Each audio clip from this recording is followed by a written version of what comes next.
ಸ್ನೇಹಿತರೆ, ಇವತ್ತು ರುಚಿಯಾದ ಬೆಂಡೆಕಾಯಿ ಗೊಜ್ಜು ಮಾಡೋದು ಹೇಗೆ ಅಂತ ತಿಳ್ಕೊಳ್ಳೋಣ. ಮೊದಲಿಗೆ ಬಾಣಲೆಗೆ ಒಂದು ಅರ್ಧ ಸ್ಪೂನು ಎಣ್ಣೆ ಹಾಕ್ಕೊಳ್ತೀನಿ.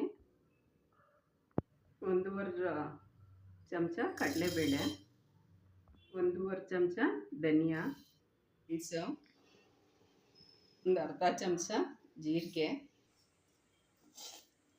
ಈಗ ಬಾಣಲೆಯಲ್ಲಿರೋದೆಲ್ಲ ಕೆಂಪಗಾಗಿದೆ. ಕೊನೆಯಲ್ಲಿ 1.5 ಸ್ಪೂನು ಬಿಳಿ ಎಳ್ಳನ್ನು ಹಾಕ್ಕೊಂಡು ಬೆಚ್ಚಗೆ ಮಾಡ್ಕೋಬೇಕು. ಈಗ ಮಿಕ್ಸಿ ಜಾರ್ಗೆ ಹುರಿದಿರೋ ಮಿಶ್ರಣನ ಹಾಕೊಳ್ಳೋಣ. ಹೀಗೆ 1 ಕಪ್ಪಷ್ಟು ತೆಂಗಿನ ತುರಿ ಹಾಕ್ಕೊಂಡು ರುಬ್ಕೊಳ್ಳೋಣ. ಈಗ ಬಾಣಲೆಗೆ 3 ರಿಂದ 4 ಸ್ಪೂನು ಎಣ್ಣೆ ಹಾಕ್ಕೊಳ್ಳೋಣ.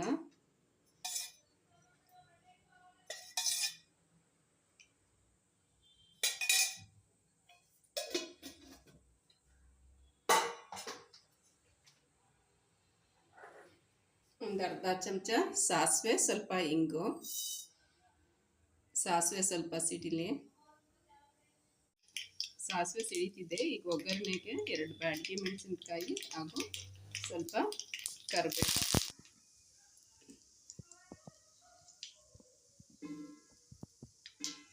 ನಂತರ ಬಾಣಲೆಗೆ ಸಣ್ಣದಾಗಿ ಹಚ್ಕೊಂಡಿರೋ ಬೆಂಡೆಕಾಯಿನ ಹಾಕೋಣ.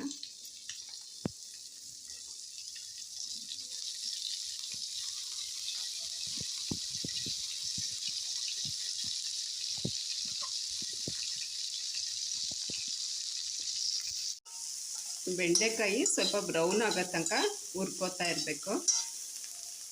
ಇಲ್ಲಿ ನಾನು ಸ್ವಲ್ಪ ಹುಣಸೆಹಣ್ಣು ನೆನೆಸಿಟ್ಕೊಂಡಿದ್ದೀನಿ. ಬೆಂಡೆಕಾಯಿ ಹುರಿದಾಗಿದೆ. ಇದಕ್ಕೆ ಸ್ವಲ್ಪ ಅರಿಶಿನ ಹಾಕೊಳ್ಳೋಣ. ಈಗ ಬಾಣಲೆಗೆ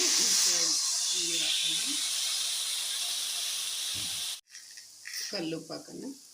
1/4 ಭಾಗ ಬೆಲ್ಲ ಹಾಕ್ತಾರೆ. 1-2 ನಿಮಿಷ ಹುಣಸೆ ಹುಳಿಲಿ ಈ ಬೆಂಡೆಕಾಯಿ ಕುದಿಲೆ.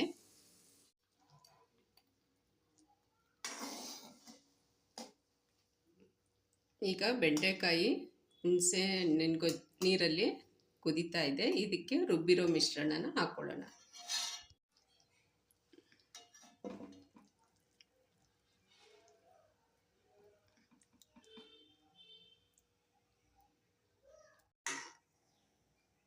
ಈಗ ಸ್ವಲ್ಪ ಗೊಜ್ಜು ಕುದಿ ಬರಲಿ.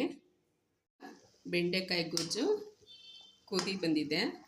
ಸ್ಟವ್ ಆಫ್ ಮಾಡ್ಕೊಳ್ಳೋಣ.